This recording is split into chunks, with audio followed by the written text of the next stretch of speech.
The idea of relocating abroad with your entire family when you have not sorted out your accommodation is a no-no. I mean, you should not move your family abroad if you don't have your accommodation sorted out yet.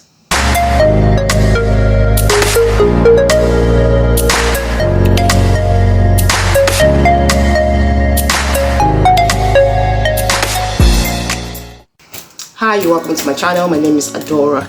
So if you're thinking of relocating abroad, like if for instance you're coming in with any of the visa routes, you know, maybe the work visa, or coming in as a student, and you're thinking of relocating with your family, now here is my 2 cents.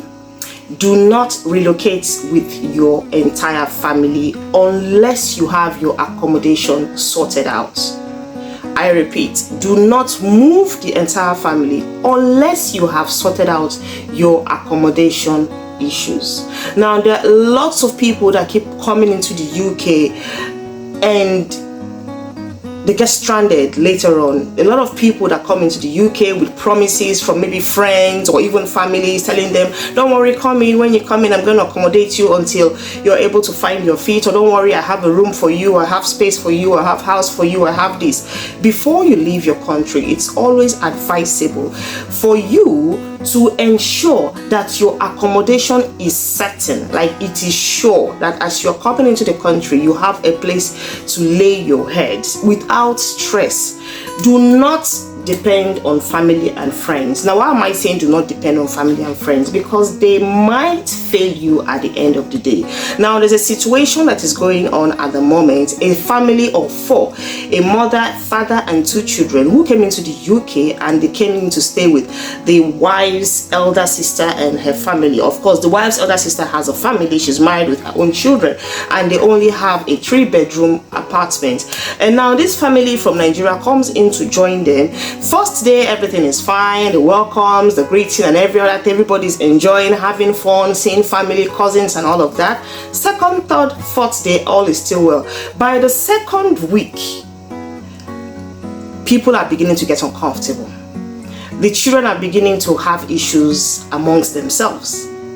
The 2 men are beginning to feel like, this place is quite small, I can't breathe, I can't cope. And then the head of the house himself, like the main man, the owner of the house, is beginning to feel choked.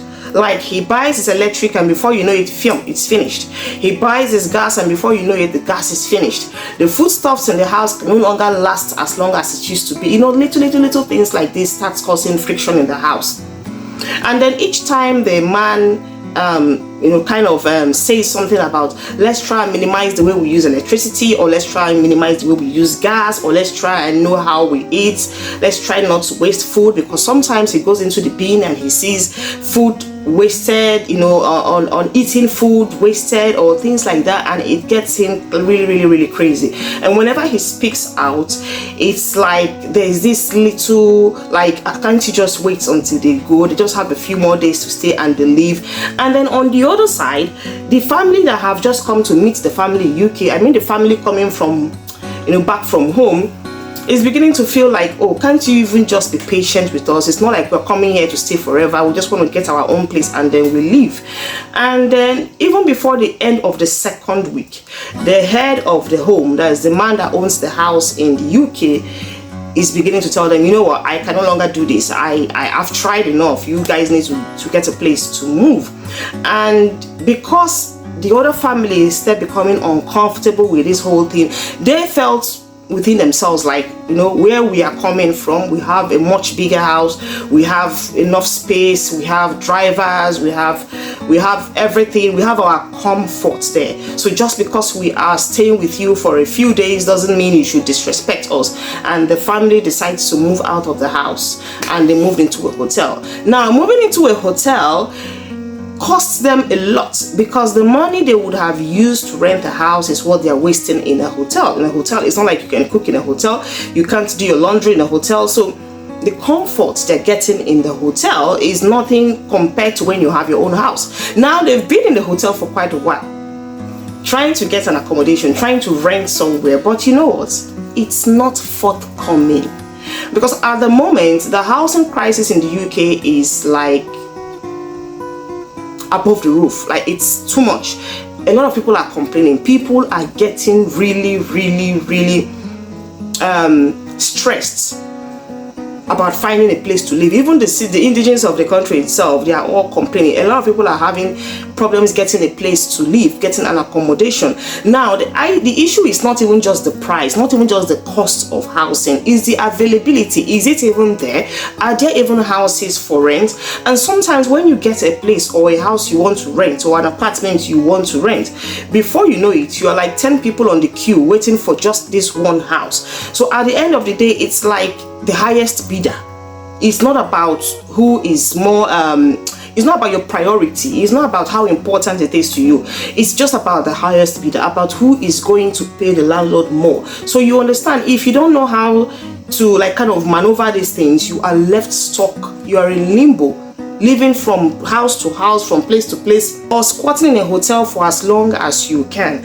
But if, on the other hand, you as an individual come into the country first, assuming you are the main applicant in the student visa or in your work visa, you as the main applicant, you come into the country first, you can squat with friends as a single person. It is easier than coming into your family. The whole family is squatting. While you're squatting, you're making every available plans to get a house, to get a place. Once you have sorted your accommodation, you can now go and bring your family.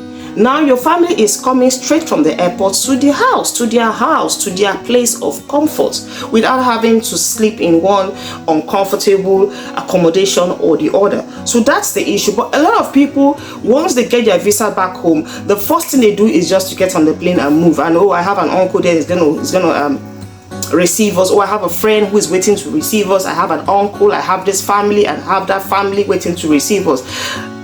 Permit me to burst your bubble. You see the kind of relationship we have back home, where families go out of their way to do everything they can for you, where families go out of their way to accommodate as many people as possible.